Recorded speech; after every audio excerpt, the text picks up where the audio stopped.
this overeating. We are feeding the body too much and we are not relieving. I'll give you an example. In a normal day, like you, because you love eating, for example. Let me use I love eating, not if let's say in the morning you eat a kilo of food. For example, you eat breakfast, you'll have chapati, tea, mandazi. In the course of the day here in the office, you have some more bitings going on, sausages and stuff. That will maybe turn out to a kilo. Over lunch hour, you go and eat another big meal. That's another kilo.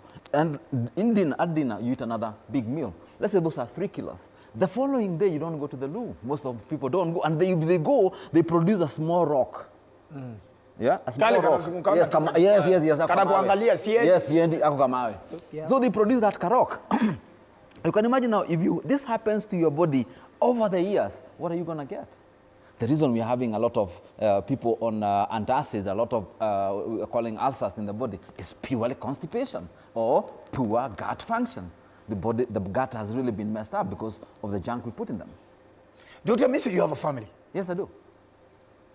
Your wife, your children, are they also adapted to the same practice? Yeah. Your wife walks barefoot? Yes. No. That of her heels. Si ananipenda. Yeah, si ananipenda. So you tembea pamoja church chao? Akiwa mguchuma. Akiwa peke yake akitaka kwenda na viatu mimi simuulize. Yeah, lakini tukiwa naye barefoot. So you tembea mpaka in public? Yes.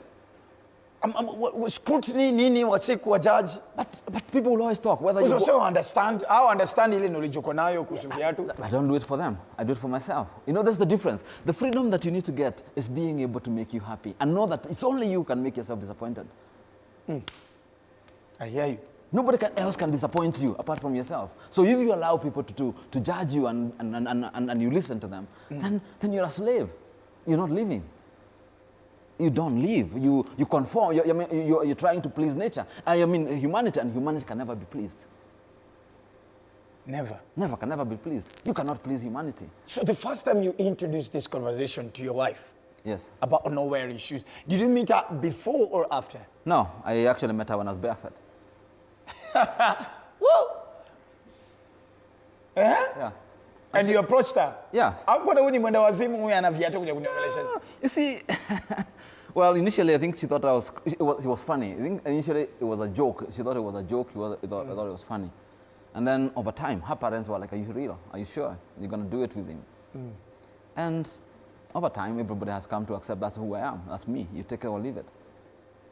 So she adapted to it as well? Absolutely. Which is the most open place you've walked like this? Because I'm more interested. I've gone from the Sin City, Vegas, to the Holy City, Mecca. Barefoot? Yes, in summer. So Mecca ndani ya ndege? Yes. I travel to Europe all the time barefoot. I travel the world barefoot. You know, people would think if you go to the airport barefoot, you'll be asked, or if you're going to the plane, you'll be asked, why are you barefoot? Nobody cares. All of the demons are in your head. Nobody cares. You can do, actually, when you go to the white people's land, they don't care. I know. Yeah, they don't care. It is all about, it's whatever business you need to, if you can do the business you need to do, and you do it correctly, nobody cares about your dressing. Yeah, so be it. The other day, I went to the American embassy to get my visa on apron, and everybody, without shoes, and everybody was looking at me like, this guy is mad. Even the Askaris were refusing me to get in. But when I got in, I was the first to be given a visa.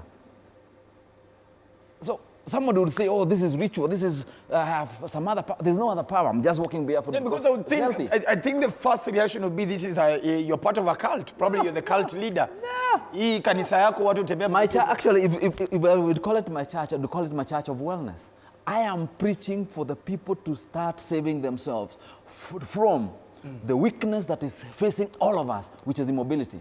Immobility is the biggest disadvantage or the biggest disease that all of us are facing. And when you lose mobility, you are worse than somebody with cancer. Do you agree or don't agree? I hear you, sir. Because if you lose mobility, for example, now at 55, and God blesses you to live to 100, you have 45 years of pain and immobility. If you are able to maintain some insurance, then you can work and play in your 80s and 90s so that your grandkids and your great-grandkids can have good time with you and not a burden to your children and not a burden to your family. Because why? You and your wife will be left by your children at one point, whether you like it or not. And when you're left with your children, by their children, don't lie to yourself, they may come